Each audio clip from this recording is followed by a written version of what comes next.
कपड़े धोने वाली बहू। शादी के पहले से ही विभा को कपड़े धोने का बड़ा शौक था। कभी नल के नीचे तो कभी तालाब के पास। अरे मेरी नीली वाली लुंगी नहीं दिख रही है। विभा की अम्मा, कहाँ रखी है लुंगी? अरे वो तो विभा ने परसों ही धोकर रखी थी आपकी अलमारी में, देखो वहीं होगी। वो ना मैंने आज धो दी, मुझे लगा कि गंदी हो गई होगी।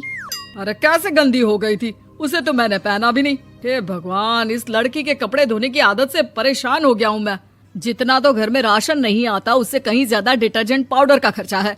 इसकी शादी करवा दो, शादी जाए अपने घर में ही करे काम, फिर चाहे घर के कपड़े धोने हो या पूरे गांव के। हाँ ठीक बोल रही हूँ, देखता हूँ मैं कोई लड़का। वो दिन भी आ जाता है जब विभा को देखने लड़के वाले आ जाते हैं। लड़की मुझे अच्छी लगी। होने वाली सास कहती है, बेटी अगर कुछ पूछना है तो पूछ लो।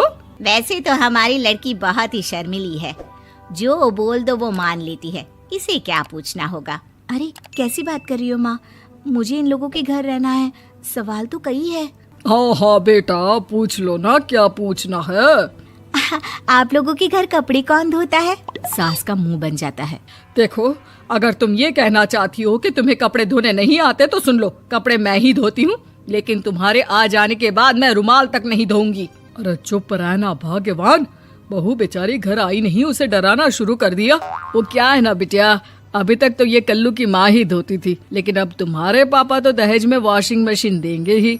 तभी विभा की माँ बोल पड़ती है, सवाल भी पूछा तो क्या। वैसे भाई साहब, मशीन की तो फिर भी कपड़े धोने की कैपेसिटी होती है। मतलब जो बिटिया दे रहे हैं ना विभा, इसे कपड़े धोने का बहुत शौक है। ये आप लोगों के क्या, आस पड़ोस गांव मोहल्ले सबके कपड़े धो दे और उफ तक ना करे। बाहर देखा नहीं आपने कितने कपड़े सूख रहे हैं? सब हमारी बिटिया ने ही तो धोए हैं। बस भी करो ना माँ, शर्म आ रही इतनी तारीफ सुनकर। और तो और एक दाग निकाल कर दिखाओ तो मान जाओ। हाँ अच्छा अच्छा, माफ करना बेटा, मैंने गलत समझा। हमें तो रिश्ता बहुत पसंद है। और ऐसे जुड़ जाता है रिश्ता कपड़े धोने का शौक रखने वाली विभा का। उसकी शादी हो जाती है कोयला फैक्ट्री में काम करने वाले कल्लू के साथ। शादी के बाद अचानक विभा चिल्लाती हुई सास के पास आती है। सासू माँ, अरे सासू माँ कहाँ है आप? ये तो धोखा है, धोखा दिया आप लोगों ने मुझे। इसे ससुर के चक्कर के बारे में पता चल गया। अरे तो उसमें तुझे क्यों धोखा मिला है? अरे नल में पानी नहीं आता, कपड़े कैसे कब धुलेंगे? अच्छा अच्छा, तू पानी नहीं आ रहा उसकी बात कर रही है। तो आपने क्या सोचा? कुछ नहीं।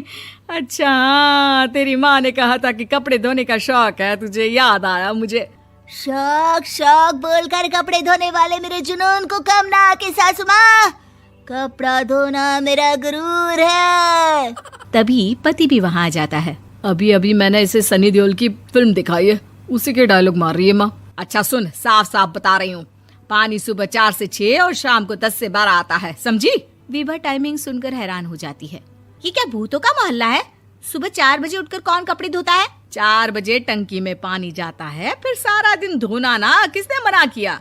अरे कैसी बात कर रही हैं? 200 लीटर की टंकी में कितने कपड़े धो लूंगी मैं? सुबह ही उठ जाऊंगी मैं। अब क्या था, विभा सुबह 4 से लेकर रात के 12 बजे तक कपड़े ही धोती रहती। एक रोज सास पड़ोस से निकलकर कहीं जा रही होती है कि साथ वाली कहती है, हाँ कल्लू की माँ, जरा ये बताओ कि 2 साड़ी है, 2 ब्लाउज और एक पेटीकोट और एक नाड़े वाला लंबा कच्छा। हाँ तो? अरे तो क्या, कितना लोगी धुलाई ये बताओ। धोबन दिख रहे हैं हम क्या? हमारे पति सरकारी नौकरी से अभी अभी रिटायर हुए हैं और बेटा सुपरवाइजर है कोयला फैक्ट्री में। धोबन समझ रखा है हमें। हाय रे कल्लू की अम्मा, माफ कर दो, वो तो मोहल्ले में यही सब बता रहे थे कि तुमने बहू को कपड़ा धुलवाने के काम में लगा दिया है। सास को पड़ोसन की बात सुनकर गुस्सा आ जाता है। वो घर पहुंचती है जहां घर के बाहर ही इतने सारे कपड़े सूख रहे होते हैं जितने कि किसी धोबन के घर पर। अरे ओ कल्लू की दुल्हन, बाहर निकल। माँ जी यहीं आ जाओ, बाथरूम में चादर धो रहे हैं हम। अरे अभी हम धोते हैं, तुमको बाहर निकलो। ये आस पड़ोस वाले बोल रहे हैं कि हम बहू से कपड़े धुलवा कर उसे कपड़ा धोने वाली बना दिए हैं। अरे छोड़ो ना माँ जी, किन लोगों की बातों में आती हो? आस पास के लोगों का तो काम ही होता है कि वो किसी तरह सास बहू को लड़ा दे। बहू सारे घर के कपड़े धोती है, ये क्या कम है? बोलिए। सास को भी लग जाता है कि वो बहू का ये सनकीपन नहीं छुड़वा सकती, इससे अच्छा है कि खुद ही चुप हो जाए। एक रोज सास और बहू मंदिर जाते हैं, जहाँ सास की साड़ी वहाँ खड़ी भीख मांगने वाली से मिलती है। माँ जी क्या बात है, आपकी साड़ी उस भिखारन से कितनी मिल रही है ना? हाँ हाँ देखो तो, दोनों की साड़ी मिल रही है। क्या बात है कल्लू की अम्मा, तुम खुद को तो अफसर की बीवी बताती हो और ऐसी सिंपल सी प्लेन साड़ी पहनकर घूमती हो। सिंपल और प्लेन नहीं है ये साड़ी। तो क्या सोने के धागे से फूल बने हैं? कुछ भी सासू माँ, कुछ भी। हाँ बने थे इस साड़ी में सोने के धागे से फूल। मेरे पति लेकर आए थे मद्रास से स्पेशली मेरे लिए 10,000 की। ताहे भाई साहब इस भिखारन के लिए भी सेम टू सेम साड़ी लेकर आए होंगे 10,000 की। सास उस वक्त तो कुछ नहीं कहती, लेकिन बहू के साथ घर आती है और अलमारी से एल्बम निकाल कर लाती है। ये साड़ी देख रही है, ये वही साड़ी है जिसे मैंने अभी पहना था। इस साड़ी में ये जो चमकदार फूल दिख रहे हैं ना, ये सोने के धागों से काढ़े गए हैं। लेकिन तू लोकल वॉशिंग मशीन ब्रश से घिस घिस कर सारे फूलों को निकाल कर साड़ी प्लेन कर दी।